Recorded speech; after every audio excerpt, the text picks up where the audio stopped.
boy accidentally killed his playmate. When Remy stopped moving, Anton was instantly overwhelmed with fear. Remy.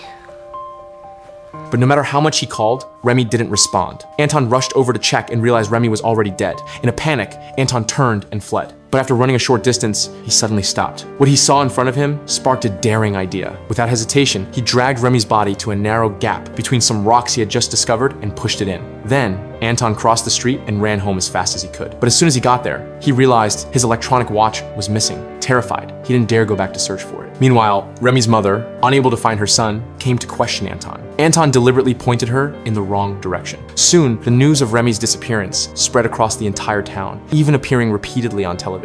Anton's mother thought her son was simply worried about Remy, unaware that her own child was actually the one responsible. The next day, the police brought Anton in for questioning. Despite their intense interrogation, Anton remained unnervingly calm, claiming he had only seen Remy walking past his house. Left with no other leads, the police organized a town-wide search, but still came up empty. On Christmas Eve, the townspeople gathered at the church to sing and pray. Remy's father sat alone in the corner, quietly falling apart until his grief finally exploded.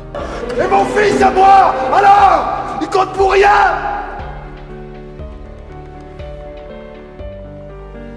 C'est vrai quoi.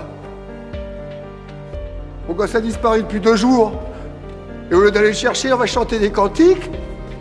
The priest quickly called for everyone to join forces and assist the police in the search. The next morning, the townspeople gathered at the church and, under police direction, entered the surrounding forest to begin searching. Anton also joined the search party. Although the rock crevice where he hid the body was well concealed, Anton knew that if the search continued, it was only a matter of time before someone would find it. As the group got closer and closer to the hiding place, Anton grew increasingly anxious. Just then, the sheriff stopped everyone. On va s'arrêter là pour aujourd'hui. Pourquoi? Il est tard. On repartira d'ici demain matin. Rendez-vous à 9h sur la place.